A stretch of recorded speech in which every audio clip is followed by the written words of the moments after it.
നമസ്കാരം. മലയാളി വാർത്തയിലേക്ക് സ്വാഗതം. കൂത്തുപറമ്പിൽ വയോധികയുടെ സ്വർണമാല പൊട്ടിച്ച കേസിൽ നഗരസഭാ കൌൺസിലർ പി രാജേഷ് അറസ്റ്റിലായതിന് പിന്നാലെ കൂടുതൽ വിവരങ്ങൾ പുറത്തുവരികയാണ്. കഴിഞ്ഞ ദിവസം വൈകുന്നേരത്തോടു കൂടിയാണ് ഒരു വാർത്ത പുറത്തു വന്നിരുന്നത്. അതായത് വയോധിക തന്റെ വീട്ടിന്റെ പുറകുവശത്തായി നിൽക്കുകയായിരുന്നു.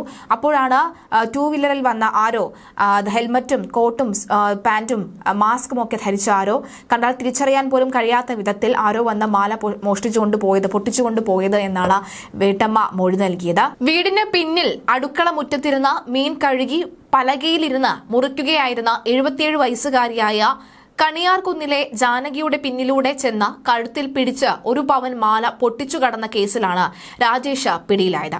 ഇപ്പോൾ സ്വർണത്തിനൊക്കെ തന്നെ 1 പവൻ വാങ്ങണമെങ്കിൽ 1,10,000 രൂപ പണിക്കൂലി അടക്കം കൊടുക്കേണ്ടി വന്ന സാഹചര്യമാണുള്ളത്. അതുകൊണ്ട് തന്നെ ഒരു തരി പൊഞ്ഞു കിട്ടിയാലും കള്ളന്മാർക്ക് കോളാണ്. അതുകൊണ്ട് തന്നെ ഈ സാഹചര്യത്തിൽ അങ്ങനെ പൊട്ടിച്ചുകൊണ്ട് ഓടുന്നതും വരുന്നതും ഒക്കെ തന്നെ ഇപ്പോൾ സ്ഥിരമാകാനുള്ള സാധ്യതയുണ്ട്. അതുകൊണ്ട് മാലയുമായി പുറത്തിറങ്ങുന്നവർ ഒന്ന് സൂക്ഷിക്കുക. നമ്മുടെ ജീവനും നമ്മുടെ സ്വർണവും അപഹരിക്കാൻ പലരും ഒളിഞ്ഞും തെളിഞ്ഞും കാത്തിരിക്കുന്നുണ്ട്. എന്നാൽ ഇവിടെ ഈ കൗൺസിലർ ഇപ്പോഴിതാ കസ്റ്റഡിയിൽ കൂട്ട നിലവിളി നടത്തുകയാണ്, കരഞ്ഞു മെഴുകുകയാണ് എന്നാണ് മനസ്സിലാകുന്നത്. നാട്ടിൽ നിൽക്കാൻ പോലും പറ്റാത്ത വിധത്തിലുള്ള സാമ്പത്തിക പ്രതിസന്ധിയിലാണെന്നാണ് പ്രതി രാജേഷ് മൊഴി നൽകിയത്. സഹകരണ ബാങ്കുകളിലും വ്യക്തികൾക്കുമായി ലക്ഷങ്ങൾ കൊടുക്കാനുണ്ട്. കൂത്തുപറമ്പ് സഹകരണ ബാങ്ക് രാത്രി വാച്ച്മാൻ നഗരസഭയിലെ 4-ാം വാർഡിലെ കൗൺസിലർ എന്ന നിലയിൽ തുച്ഛമായ വരുമാനം മാത്രമാണുള്ളത്. പൊതുപ്രവർത്തകൻ എന്ന നിലയിൽ മറ്റ് നിരവധി ചെലവുകളുമുണ്ട്. പാർട്ടി പ്രാദേശിക നേതാവ് എന്ന നിലയിൽ ഫുൾ ടൈം രാഷ്ട്രീയ പ്രവർത്തനമാണ്. അതുകൊണ്ട് കുറച്ചുകൂടി വരുമാനം കിട്ടുന്ന ജോലിക്ക് പോകാനും കഴിയില്ല. കടം കയറി ഉറക്കം നഷ്ടപ്പെട്ടപ്പോഴാണ് പലിശയെങ്കിലും അടയ്ക്കാൻ പറ്റുമോ എന്ന് കരുതി ഗത്യന്തരമില്ലാതെ കവർച്ച ചെയ്തത് എന്നാണ് പറയുന്നത്.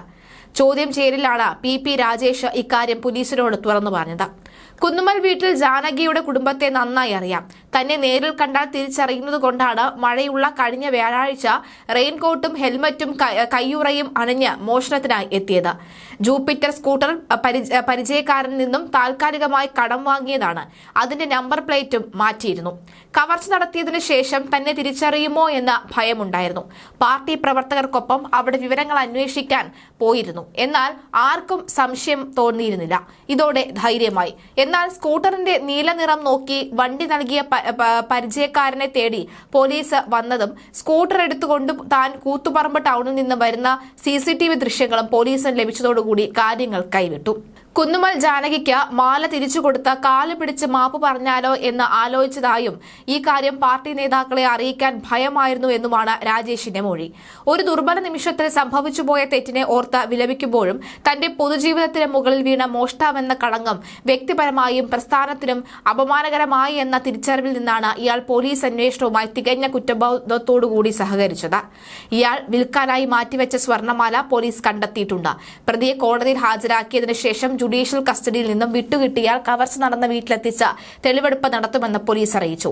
നഗരസഭ 4-ാം വാർഡ് കൌൺസിലറും കൂത്തുപറമ്പ് ഈസ്റ്റ് ലോക്കൽ കമ്മിറ്റി അംഗമായ രാജേഷ് മോഷണക്കേസിൽ അറസ്റ്റിലായത് പ്രദേശവാസികളെ ഒന്നടങ്കം ഞെട്ടിച്ചിരിക്കുകയാണ്. സംശുദ്ധ രാഷ്ട്രീയത്തിനും വ്യക്തി ജീവിതത്തിനും ഉടമയായ രാജേഷിന് നേരത്തെ ഇത്തരമൊരു സാഹചര്യമില്ലെന്നാണ് പരിചയക്കാർ പറയുന്നത്. എന്തായാലും ഇവിടെ നമുക്ക് മനസ്സിലാക്കാൻ സാധിക്കുന്നത് അതായത് ഒരു ദുർബല നിമിഷത്തിൽ തോന്നുകയാണ് മാല മോഷ്ടിക്കാമെന്നുള്ളത്. പക്ഷെ ഇയാളുടെ ഈ ദാരിദ്ര്യവും അതുപോലെ തന്നെ ഈ പറയുന്ന പോലെ തന്നെ മറ്റ് കടങ്ങളും ഒക്കെ തന്നെ കേട്ടുകൊണ്ട് പോലീസ് ഒരിക്കലും അയവ് വരത്തില്ല. അയവ് വന്നുകൊണ്ട് പോലീസ് ഇയാളെ വിടുകയില്ല. കാരണം ഇങ്ങനെ ഒരു ദുർബല നിമിഷത്തിൽ നമ്മുടെ നാട്ടിലെ പലർക്കും പലതും തോന്നും. അങ്ങനെ തോന്നി ആ തെറ്റ് ചെയ്തതിന് ശേഷം അയ്യോ പറ്റിപ്പോയി എന്ന് പറഞ്ഞിട്ട് കാര്യമില്ലല്ലോ. ഒന്ന് ഓർക്കുക, തെറ്റ് ചെയ്തതിന് മുൻപ് 100-1000 വട്ടം ആലോചിക്കുക. ഒരു പക്ഷേ ഇപ്പോൾ ഈ കൗൺസിലറിനെ പിടികൂടിയില്ലായിരുന്നുവെങ്കിൽ നേരത്തെ പറഞ്ഞതുപോലെ തന്നെ വീണ്ടും പല മോഷണം നടത്താനും ഉള്ള ധൈര്യം ഇയാൾക്ക് ലഭിക്കുമായിരുന്നു എന്നുള്ളതാണ്. എന്തായാലും വയോധികയുടെ മാല മോഷ്ടിച്ച പാലപ്പറമ്പ് വാർഡ് കൌൺസിലർ പി രാജേഷിനെ CPM പുറത്താക്കിയിട്ടുണ്ട്. CPM Koothuparamba east local committee അംഗവും 4-ാം വാർഡ് കൌൺസിലറുമായിരുന്നു രാജേഷ്. പാർട്ടിയുടെ യശസ്സിന് കളങ്കമേൽപ്പിക്കുന്ന വിധം പ്രവർത്തിച്ചതിനാലാണ് നടപടിയെന്നാണ് ജില്ലാ സെക്രട്ടറി അറിയിച്ചത്. പാർട്ടിയുടെ യശസ്സിനെ ഇപ്പോൾ നശിപ്പിച്ച പേരിലാണ് ഇയാളെ മാറ്റിയതെങ്കിൽ പാർട്ടിയിലെ ഒരു തന്നെ ഈ മുഴുനീള രാഷ്ട്രീയ പ്രവർത്തകൻ അനുഭവിച്ചിരുന്ന ദുഃഖങ്ങൾ, ദുരിതങ്ങൾ, അയാൾ അനുഭവിച്ചിരുന്ന ദാരിദ്ര്യം ഇവയൊന്നും തന്നെ പാർട്ടി ഇതിനു മുമ്പ് തിരക്കാൻ പോലും കൂട്ടാക്കിയില്ലല്ലോ എന്ന് ഓർത്ത് പുച്ഛിക്കുകയാണ് എന്ന് പലരും പറയുന്നുണ്ട്. കഴിഞ്ഞ വ്യാഴാഴ്ചയാണ് രാജേഷ് വയോധികയുടെ സ്വർണ്ണമാല പൊട്ടിച്ച് കടന്നു കളഞ്ഞത്. വ്യാഴാഴ്ച ഉച്ചയ്ക്ക് 12:30 ഇയാൾ കണിയാർകുന്ന് കുന്നുമ്മൽ ഹൌസ് പി ജാനകിയുടെ 1.25 പവനുള്ള മാല കവർന്നത്. വീടിനരികെ മീൻ മുറിക്കുന്നതിനിടയിലാണ് സ്കൂട്ടർ ഹെൽമറ്റ് ധരിച്ചെത്തിയ ആള് ജാനകിയുടെ മാല പൊട്ടിച്ച് കടന്നു കളഞ്ഞത്. പിടിവലിക്കിടെ മാലയുടെ ഒരു കഷ്ണം ജാനകിയുടെ കയ്യിലായിരുന്നു. ബഹളം കേട്ട് നാട്ടുകാർ എത്തിയപ്പോഴേക്കും പ്രതി സ്ഥലം വിട്ടിരുന്നു. CCTV കേന്ദ്രീകരിച്ച് പോലീസ് നടത്തിയ അന്വേഷണത്തിലാണ് മോഷ്ടാവിനെ കുറിച്ച് കൂടുതൽ വിവരം ലഭിച്ചത്. നമ്പർ പ്ലേറ്റ് മറച്ച് സ്കൂട്ടറിൽ പോകുന്ന കറുത്ത ഷർട്ടും പാന്റും ധരിച്ചയാളുടെ ചിത്രമാണ് പോലീസിന് ലഭിച്ചത്. കൂടുതൽ സ്ഥലങ്ങളിലെ CCTV കേന്ദ്രീകരിച്ച് നടത്തിയ അന്വേഷണത്തിലാണ് മോഷ്ടാവ് രാജേഷ് ആണ് എന്ന് മനസ്സിലായത്. രാജേഷ് കുറ്റം സമ്മതിച്ചെന്നാണ് വിവരം. 2 ദിവസം അന്വേഷണത്തിനൊടുവിലാണ് പ്രതിയെ കണ്ടെത്തിയത്. മോഷ്ടിച്ച 1 പവൻ മാല ഇയാളിൽ നിന്നും കണ്ടെത്തിയിട്ടുണ്ട്.